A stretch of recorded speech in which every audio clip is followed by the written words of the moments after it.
Goeiedag iedereen op de applicatie van Donkey Republiek. Dus je kan de app downloaden en dan heb je ook het overzicht waar er dus fietsen ter beschikking staan.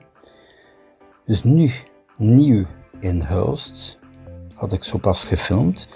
Dus ik heb de locatie Hulst busstation en de havenfort in beeld gebracht.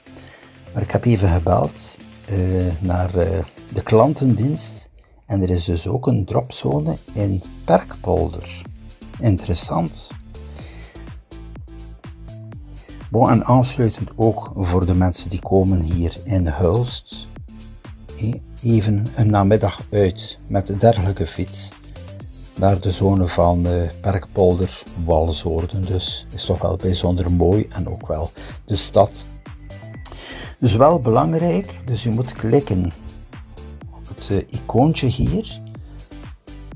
Kijk, nu zie ik bijvoorbeeld in Hulst busstation 3 fietsen ter beschikking, maar ook hoeveel kilometers kan je er nog mee fietsen, dus de batterij. Dus die fietsen worden onderhouden door Donkey Republiek, wat betreft dus het opladen van de batterij, het terugzetten van de fietsen, dat er voldoende beschikbaar zijn aan de verschillende dropzones.